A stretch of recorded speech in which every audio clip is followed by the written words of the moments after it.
A Inglaterra do século XVII era um palco de dramas intensos. Um caldeirão fervente de fé e fúria, onde o destino de reis e reinos era decidido não apenas nos campos de batalha, mas também nos corações e nas consciências dos homens. Era um tempo de contrastes brutais, de uma beleza campestre intocada e de cidades que começavam a inchar com a promessa e a miséria da nascente revolução industrial. O ar cheirava a fumaça de turfa e a esperança de um novo mundo, mas também ao medo da perseguição religiosa. A Guerra Civil, que havia dilacerado a nação, opondo o rei Carlos I, defensor do direito divino dos monarcas, e da Igreja Anglicana, com seus rituais suntuosos e hierarquia rígida, contra o parlamento, liderado pelos puritanos de Oliver Cromwell, havia deixado cicatrizes profundas na alma inglesa. As espadas haviam sido embainhadas, mas a batalha pela alma da nação continuava, agora travada nos púlpitos, nas tavernas e nas celas de prisão. Bedfordshire, um condado pitoresco com seus campos ondulantes e vilarejos de casas de palha, era um reduto de não-conformistas, de almas que buscavam uma fé mais pura, mais pessoal, longe das pompas e da política da igreja estabelecida. A restauração da monarquia, em 1660, com Carlos II no trono, trouxe consigo uma onda de repressão religiosa. O Ato de Uniformidade de 1662 expulsou milhares de pastores anglicanos que se recusavam a seguir o livro de oração comum, e o Ato de Conventículos de 1664 tornou crime se reunir para oração fora da igreja oficial, transformando a fé privada em um ato de rebelião. Nesse cenário de perseguição e convicção inabalável, nasceu em 28 de novembro de 1628, na pequena aldeia de Elstow, perto de Bedford, um homem que, sem saber, se tornaria a voz mais ressonante da fé protestante, um farol de esperança para milhões de peregrinos espirituais. John Bunyan, filho de Thomas Bunyan, um latoneiro humilde, que também serviu como soldado no exército parlamentar de Cromwell. E Margaret Bentley, uma mulher de fé simples e resiliente, não veio de berço nobre, ou de uma linhagem de teólogos eruditos. Ele era um ferreiro rude, um homem do povo que mal sabia ler e escrever até a adolescência, mas que, tocado pela graça divina, se transformaria no autor do livro mais lido e traduzido do mundo depois da Bíblia Sagrada, O Peregrino. Sua jornada seria uma epopeia de conversão atormentada, de perseguição heróica, de uma fé forjada na adversidade e de um legado literário que transcenderia séculos e culturas, nos convidando a trilhar o caminho estreito da fé, mesmo quando ele nos leva através de vales de sombra de morte e pântanos de desânimo e portões de desespero, provando que a graça de Deus é suficiente para o pecador mais improvável e para o prisioneiro mais esquecido. A infância e a juventude de John Bunyan foram um terreno árido, marcado pela pobreza, pela ausência materna e pelas cicatrizes da Guerra Civil que varria a Inglaterra. Nascido em uma cabana simples de barro e palha, onde o cheiro de metal derretido da forja do pai se misturava ao fedor de miséria e à fumaça de turfa, John cresceu em um ambiente onde a sobrevivência era a principal lição. Seu pai, Thomas Bunyan, um latoneiro que consertava panelas e utensílios de metal, era um homem trabalhador, mas também um soldado nas forças de Cromwell, o que o mantinha frequentemente ausente. Aos 6 anos, John perdeu sua mãe, Margaret, e logo depois sua irmã, deixando-o aos cuidados de uma madrasta, Jane, que, embora tentasse, não conseguia preencher o vazio. Aos 16 anos, em 1644, com a Guerra Civil em seu auge, John, ainda um adolescente, alistou-se no exército parlamentar, servindo na guarnição de Newport Pagnell, uma cidade estratégica em Buckinghamshire. Ali, ele testemunhou a brutalidade da guerra, a morte violenta e a desumanização que ela trazia. Em um episódio que ele sempre recordaria como um sinal da providência divina, ele foi poupado da morte quando um companheiro se ofereceu para ir em seu lugar em uma missão perigosa. E esse companheiro foi morto. "Foi a mão de Deus que me guardou", ele escreveria mais tarde, embora na época não compreendesse o significado profundo daquele livramento. Desmobilizado em 1647, aos 19 anos, Bunyan retornou a Bedford, retomando o ofício de latoneiro. Pouco depois, em 1648, casou-se com Mary, uma mulher pobre de 20 anos, filha de um pastor não conformista. Mary não trouxe dote material, mas trouxe algo muito mais valioso: 2 Bíblias antigas e alguns livros religiosos que haviam sido de seu pai. Embora Mary fosse analfabeta, sua fé simples e a presença daqueles livros em sua casa foram as primeiras sementes de uma transformação. Juntos, John e Mary teriam 4 filhos: Mary, que nasceu cega, Elizabeth, John e Sarah. A vida era dura. Bunyan trabalhava na forja, consertando panelas e ferramentas, ganhando o suficiente para pão e cerveja. Mas o domingo, para ele, não era um dia de descanso e devoção, mas de folia. Ele era um homem rude, dado a xingamentos, bebedeiras, jogos de sinuca e danças em feiras e praças. Eu era o chefe dos pecadores, confessaria mais tarde em sua autobiografia espiritual, Graça Abundante para os Maiores Pecadores, um livro que se tornaria um testemunho poderoso da redenção divina. Aos 23 anos, em 1651, um encontro aparentemente trivial desencadeou uma profunda crise espiritual que mudaria o curso de sua vida para sempre. Enquanto jogava sinuca em um domingo, um passatempo que ele amava, uma mulher puritana, conhecida por sua piedade, o repreendeu severamente por seu comportamento profano. As palavras dela, simples e diretas, atingiram Bunyan como um raio. Ele sentiu uma convicção avassaladora de pecado, uma sensação de que estava vivendo uma vida que o levaria à condenação eterna. Naquele dia, ele comprou um catecismo e começou a ler as escrituras que sua esposa havia trazido. As palavras da Bíblia, antes meras letras, agora pareciam saltar das páginas, acusando-o e revelando a profundidade de sua depravação.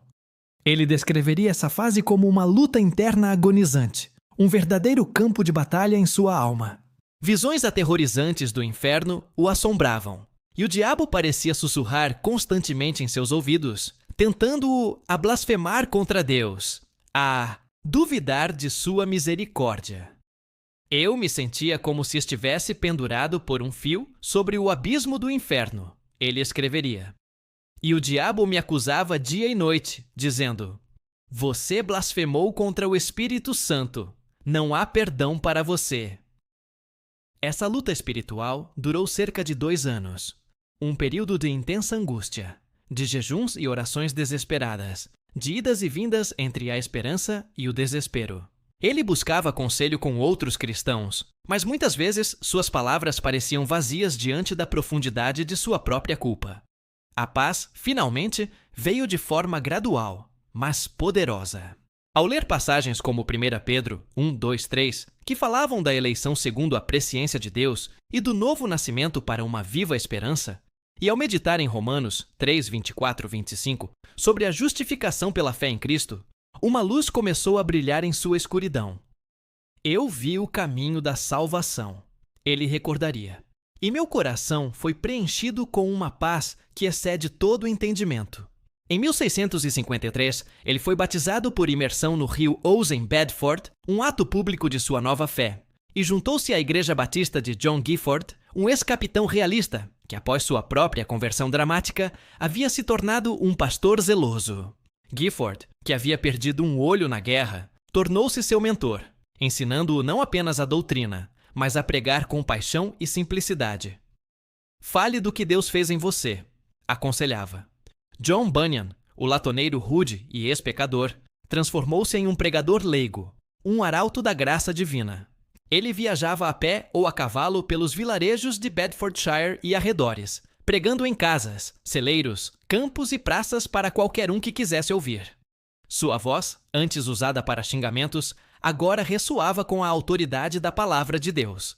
Seu estilo era simples, direto, mas profundamente alegórico, usando a linguagem do povo e metáforas da vida cotidiana.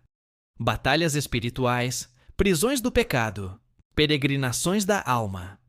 O mundo é um campo de batalha, e o cristão é um soldado de Cristo, ele trovejava. E suas palavras encontravam eco nos corações dos fazendeiros, tecelões e servos que formavam suas congregações. Multidões de 100 a 200 pessoas se reuniam para ouvi-lo, e muitas vidas eram transformadas. Em 1655, uma tragédia pessoal o atingiu. Sua esposa, Mary, morreu durante o parto do quarto filho, deixando Bunyan viúvo com 4 crianças pequenas, incluindo a cega Mary. Foi um golpe devastador, mas sua fé, agora mais madura, o sustentou. Em 1656, ele se casou novamente com Elizabeth Dent, uma jovem de 20 anos, filha de um pastor, que se mostraria uma companheira corajosa e leal, especialmente nos anos de provação que se seguiriam. Juntos, John e Elizabeth teriam mais 6 filhos. A restauração da monarquia, em 1660, com Carlos II no trono, trouxe consigo uma mudança drástica no cenário religioso. O rei, com inclinações católicas e determinado a restaurar a ordem e a autoridade da Igreja Anglicana, iniciou uma perseguição sistemática aos dissidentes não conformistas.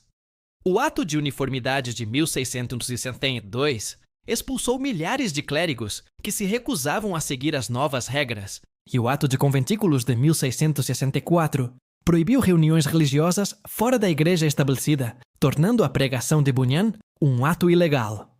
O momento de crise chegou em novembro de 1660. Enquanto pregava em um culto em Lower Samsell, um vilarejo próximo a Harlington, John Bunyan foi preso por um oficial de justiça, Richard Blundell, sob a acusação de pregar sem licença e de liderar uma reunião religiosa ilegal. Levado à prisão do condado de Bedford, ele foi julgado pelo juiz Sir Robert Wingfield. Bunyan recusou-se a jurar lealdade ao livro de oração comum e a cessar sua pregação, declarando com firmeza: "Devo obedecer a Deus antes que aos homens." Sua convicção era inabalável. O juiz, irritado, o condenou à prisão perpétua, ou à morte se ele não se retratasse. Bunyan escolheu a cela. Assim começou sua longa e árdua provação na County Jail de Bedford, uma prisão úmida, fria e insalubre, infestada de ratos e doenças, onde a febre era uma companheira constante.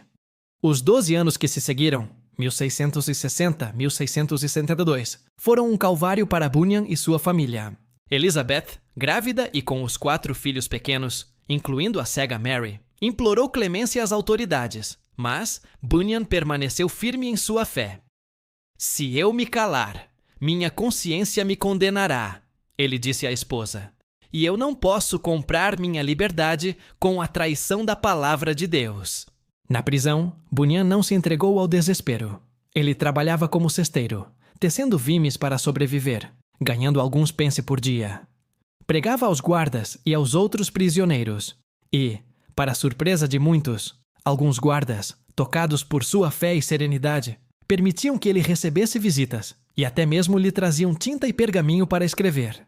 Foi na escuridão e no isolamento daquela cela que Bunyan produziu algumas de suas obras mais poderosas. Em 1666, ele escreveu Graça Abundante para os Maiores Pecadores, sua autobiografia espiritual, um testemunho pungente de sua própria conversão e das lutas que enfrentou. O livro, que vendeu mais de 100.000 cópias em sua época, narrava sua jornada do pecado à salvação, provando que a graça de Deus é suficiente até para o mais depravado dos homens. Deus usa os fracos para confundir os fortes, ele escreveu, e sua própria vida era a prova viva dessa verdade. Foi também na prisão, entre as paredes frias e úmidas de Bedford Gaol, que John Bunyan concebeu sua obra-prima, a alegoria que o tornaria imortal, O Peregrino. Inspirado pelas alegorias bíblicas do Êxodo dos Salmos e dos Profetas, e pela sua própria jornada espiritual, Bunyan começou a escrever a história de Cristão. Um homem que, carregando um fardo pesado de pecado nas costas, foge da cidade da destruição em busca da cidade celestial. A narrativa é uma jornada épica, repleta de perigos, tentações e encontros com personagens alegóricos que representam virtudes e vícios humanos. O leitor acompanha Cristão enquanto ele cai no pântano do desânimo, um atoleiro de dúvidas e medos que Bunyan conhecia bem de suas próprias lutas espirituais. Ele encontra o evangelista, que o aponta para a cruz, onde o fardo do pecado finalmente cai de suas costas, um momento de libertação que ecoava a própria experiência de conversão de Bunyan. A jornada continua através do Palácio Belo, que representa a igreja e a comunhão dos santos, um refúgio de paz e instrução. Em seguida, Cristão enfrenta o Vale da Humilhação, onde luta contra o demônio Apolião, uma batalha feroz que simboliza as tentações e os ataques espirituais que Bunyan enfrentou em sua própria vida e na prisão. Ele atravessa o Vale da Sombra da Morte, um lugar de escuridão e terror, onde a fé é testada ao limite. A Feira de Vaidade, uma cidade onde tudo é vendido e comprado, satiriza o mundo materialista e as tentações da carne, um lugar que Bunyan, como um homem do povo, conhecia bem. No Castelo da Dúvida, Cristão e seu companheiro Esperança são aprisionados pelo gigante Desespero, uma alegoria clara da própria prisão de Bunyan e dos momentos de desânimo que ele deve ter enfrentado. Mas a chave da promessa os liberta, mostrando que a fé e a palavra de Deus são a única saída. Finalmente, após atravessar o Rio da Morte, Cristão entra na Cidade Celestial, um lugar de glória e descanso eterno. Escrito em prosa simples, mas poderosa, com diálogos vívidos e personagens memoráveis, O Peregrino tornou-se um best-seller instantâneo. Publicado em 1678, vendeu milhares de cópias em meses, e mais de 100 edições foram impressas em inglês apenas no século XVII. O livro foi traduzido para mais de 200 línguas, tornando-se uma das obras mais influentes da literatura mundial, impactando escritores como Charles Dickens, Nathaniel Hawthorne e até mesmo líderes como Abraham Lincoln e Martin Luther King Jr. A alegoria de Bunyan ressoava com a experiência humana universal de luta, fé e redenção. Além de O Peregrino, Bunyan escreveu mais de 60 obras, incluindo O Peregrino da Guerra Espiritual, 1684, uma continuação da Jornada de Cristão, e A Santa Guerra, 1682, uma alegoria da alma humana como uma cidade sitiada pelo diabo. Ele também escreveu tratados sobre oração, casamento e a doutrina da lei e da graça. Sua teologia era profundamente puritana, enfatizando a soberania de Deus, a depravação humana e a necessidade da graça salvadora, mas sempre com uma paixão pela evangelização e pela santificação prática. Sua segunda esposa, Elizabeth, foi uma rocha de apoio durante toda a sua provação. Ela visitava a prisão regularmente, levando comida e notícias dos filhos. E sua coragem em defender o marido perante os juízes é um testemunho de sua própria fé inabalável. Em 1672, após 12 anos de prisão, Bunyan foi finalmente libertado pelo ato de indulgência de Carlos II, que concedia liberdade religiosa a não conformistas. Ele imediatamente retomou seu ministério, pastoreando a Igreja Batista de Bedford, que havia crescido para mais de 200 membros, reunindo-se em um celeiro adaptado. Ele viajava incansavelmente, pregando em toda a região de Bedfordshire e Hertfordshire, batizando novos convertidos em rios e exortando contra a apostasia e as falsas doutrinas. Sua pregação era tão poderosa que, mesmo após a restauração, ele continuou a ser uma figura controversa. Em 1675, foi preso novamente por 6 meses, mas continuou a pregar secretamente, e foi durante essa segunda, embora mais curta, prisão que ele provavelmente finalizou, O Peregrino. A vida de John Bunyan foi um testemunho vivo da perseverança na fé. Ele enfrentou a perseguição, a pobreza, a doença e a perda, mas nunca vacilou em sua convicção. Em 1688, com a Revolução Gloriosa e a ascensão de Guilherme de Orange ao trono, a tolerância religiosa finalmente começou a se estabelecer na Inglaterra. Bunyan, agora um homem idoso, mas ainda pregando com fervor, continuou seu ministério. Ele morreu em 31 de agosto de 1688, aos 59 anos, após contrair uma febre em uma viagem a cavalo para mediar uma disputa familiar em Londres. Seu funeral foi simples, mas seu legado foi imenso. Ele foi enterrado em Bunhill Fields, o cemitério dos não-conformistas em Londres, ao lado de outros grandes nomes como Daniel Defoe e William Blake. Seu túmulo se tornou um local de peregrinação para cristãos de todo o mundo. O impacto de John Bunyan e de O Peregrino é incalculável. O livro não apenas moldou a espiritualidade evangélica, mas também influenciou o desenvolvimento da literatura inglesa e mundial. Missionários como William Carey, o pai das missões modernas, levaram cópias de O Peregrino para os campos missionários, usando-o para evangelizar e discipular. O livro foi traduzido para línguas indígenas e se tornou uma ferramenta poderosa para a propagação do Evangelho. A história de Cristão ressoou com pessoas de todas as culturas, pois a jornada da fé, com suas lutas e vitórias, é universal. Bunyan nos desafia a uma fé autêntica, que não se dobra diante da adversidade, que busca a verdade acima da conveniência e que encontra na palavra de Deus a força para perseverar. Ele nos lembra que a vida cristã é uma peregrinação, não um assentamento, e que, mesmo nas prisões mais escuras da vida, a luz da graça pode brilhar e forjar uma obra que transcende o tempo e o espaço. Sua vida é um sermão contínuo, um convite a cada um de nós para pegar nosso fardo, seguir o evangelista e marchar com coragem em direção à cidade celestial, confiando que no final, a graça abundante de Deus nos levará para casa.